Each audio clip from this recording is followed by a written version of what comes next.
So what did you miss at Jubilee today? Well, you missed the fifth Sunday of Lent.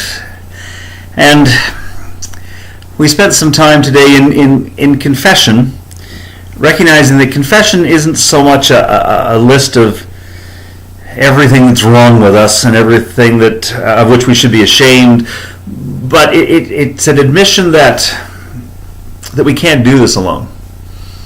That there are changes that we want to see within ourselves. We want to grow.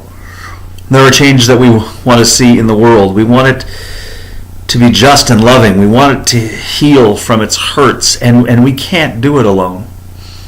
And when we rely on ourselves and we recognize that we can't do it alone, we withdraw, we shut down, we give up hope. Confession is a moment where we recognize that we can't do it alone and we need help. We need help from each other, and we need help from that which is beyond us. We need help from God. We did that today. We confess that it's part of being human to run away from and run toward God. Run toward healing and wholeness and run away at the same time, that we go back and forth. It's what the psalmist in Psalm 51 might call being born into sin. It's part of being human.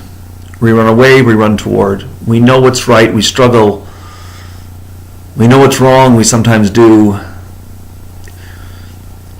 And the truth is, on our own, it sometimes feels hopeless.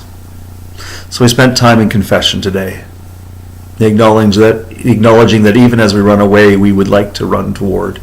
Even as we are afraid, we'd like to be brave, and we need help. We want to change the world, and so we need help. We did that today. And we listened to John's Gospel, a couple of Greeks approaching the disciples saying, "We want to see Jesus."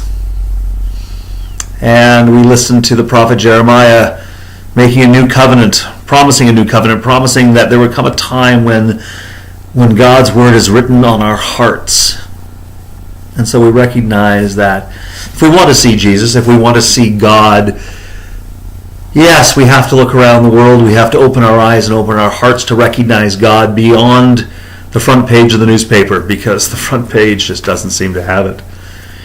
We need to look beyond the hurt and the pain and the struggle and see within. We need to recognize that Jesus is present. God is present, not just in mangers and stables, not just in sunsets and happy times, but also present in struggles, in hurt, in life and in death. And that we need to open our eyes, open our hearts, and recognize God's presence. And in that we discover that we're not alone. And in that we can have true hope. But we also recognize that as we look around and we fail to see it coming externally, when we don't have a nurse come down the hallway to give us miraculous good news, when things don't suddenly change for the better, that we need to stop looking out and begin to look in and recognize deep within us that God's word is written on our hearts. We need to listen quietly, look within, and feel God's presence, the one that tells us it's time to let go, it's time to hold on, it's time to stand up, it's time to weep. Recognize that even in our struggles, we are not alone. God is with us. "Sir, we'd like to see Jesus," it said in the Gospel. Well, if we want to see Jesus, we need to stop looking for mangers and stables alone. We need to stop looking at sunsets exclusively. We need to look in the difficult places, in the struggles. We need to look around deathbeds and in protests and in broken relationships and in struggles, and recognize God's presence. It's in that we discover hope. It's in that we bring hope. It's in that we ourselves can be changed, even as we change the world. That's what we shared. That's what we struggled with. That's what we explored at Jubilee today.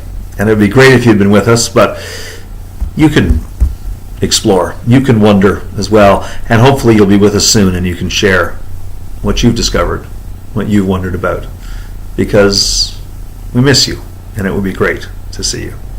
Until we do, God bless.